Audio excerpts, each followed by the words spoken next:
দেশে সাম্প্রতিক সময়ে ভ্যাট বৃদ্ধি। শতাধিক পণ্য ও সেবায় শুল্ক বাড়িয়েছে সরকার। শতাধিক পণ্য ও সেবায় ভ্যাট ও সম্পূরক শুল্ক বৃদ্ধির প্রভাব পড়েছে বাজারে। IMF এর শর্ত মানতে জনগণের ঘাড়ে চাপানো হলো বড় ধরনের করের বোঝা।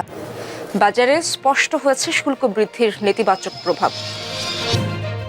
এই সিদ্ধান্ত কি শুধুই সরকারের রাজস্ব আয়ের প্রচেষ্টা, নাকি এর পিছনে আছে আন্তর্জাতিক চাপ?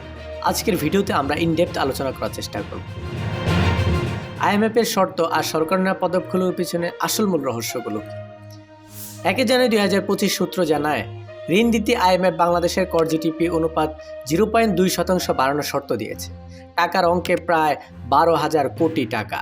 এই অর্থ 2024-25 অর্থবছরের রাজস্ব লক্ষ্যমাত্রার 4,80,000 কোটি টাকার সাথে যোগ করা হবে।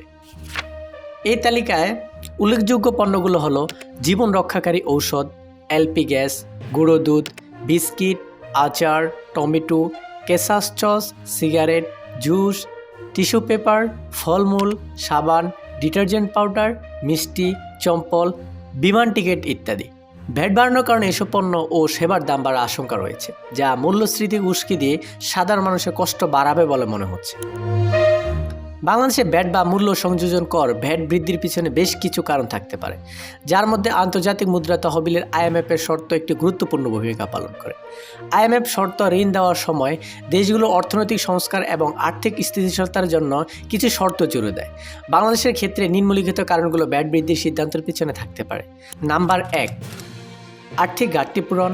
নাম্বার 2, IMF ঋণের শর্ত পূরণ। নাম্বার 3, স্বল্প কর জিডিপি অনুপাত। নাম্বার 4, অর্থনৈতিক চাপ সামলানো। যদিও ভ্যাট বৃদ্ধি রাজস্ব আয়ের জন্য কার্যকর, এটি সরাসরি ভোক্তার উপর চাপ সৃষ্টি করে, বিশেষ করে নিম্ন আয়ের জনগোষ্ঠী জীবনযাত্রার খরচ বেড়ে যায়। সরকারের উচিত ভ্যাট ব্যবস্থায় ভারসাম্য রাখা এবং নিম্ন আয়ের মানুষের উপর প্রভাব কমাতে উপযুক্ত পদক্ষেপগুলো নেওয়া। সো আজ এ পর্যন্তই।